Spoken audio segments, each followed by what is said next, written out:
You know that feeling, right? That sinking feeling. You spend hours cramming for a test. You feel great about it, you think you've absolutely nailed it.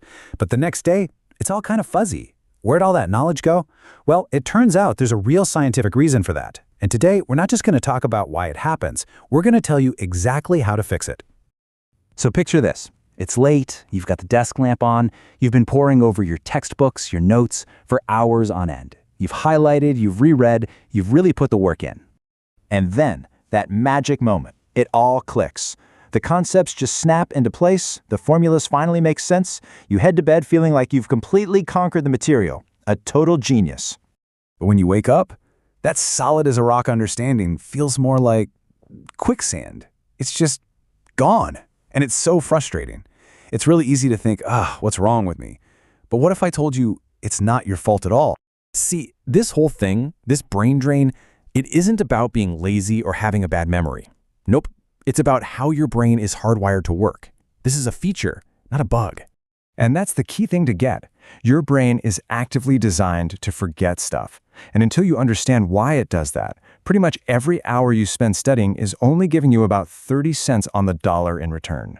So, to really get a handle on this, let's use an analogy. Imagine you spend all afternoon on the beach and you build this perfect, amazing, detailed sandcastle. You're super proud of it. But you know what's coming, right? The tide. And that tide is time, and it's about to wash all your hard work right back into the sea. So what is this invisible tide that just erases our knowledge? Well, scientists actually have a name for it, and understanding it is the secret to finally stopping it. Way back in the 1880s, this German psychologist, Hermann Ebbinghaus, got totally obsessed with studying his own memory. And he discovered something he called the forgetting curve. It's basically a model that shows in scary detail just how fast our grip on new information disappears if we don't actively try to hold on to it. And the numbers he found, they're honestly staggering. Get this, within just 1 hour, you've already lost about half of what you learned. Within a single day, 70% of it is gone. Poof. And after just 1 week, a massive 90% has just vanished. That's our beautiful sandcastle just completely washed away. But why? I mean, why would our brains do this? Well, think about it. Your brain is getting hit with thousands of pieces of information every single minute. If it kept everything, you'd be totally overwhelmed. So it has this ruthless filtering system. It's constantly asking, hey, are we going to need this information again? And if you only see it once, your brain just assumes it wasn't important and lets it go. It's the ultimate use it or lose it policy. And this, right here, is why the most common study methods, the ones we all naturally do, are actually working against our own biology.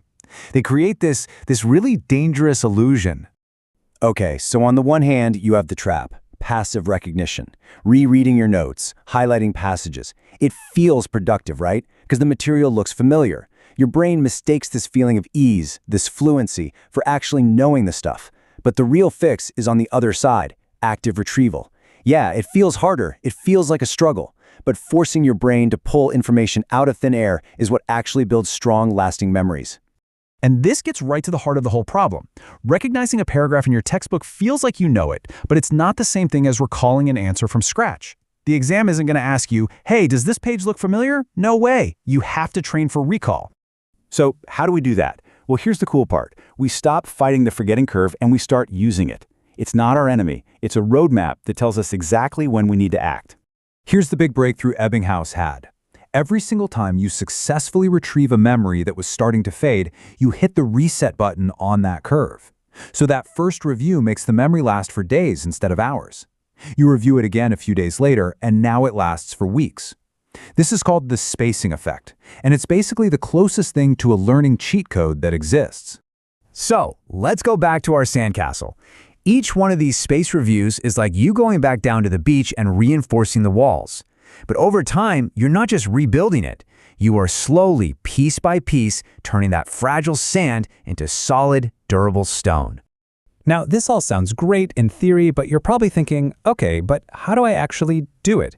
So let's break it down into a super simple 5-minute plan you can literally start using tonight. It's just a simple 2-step process. Okay, step 1. At the end of your study session, you take 3 minutes, just 3, and do what's called a brain dump.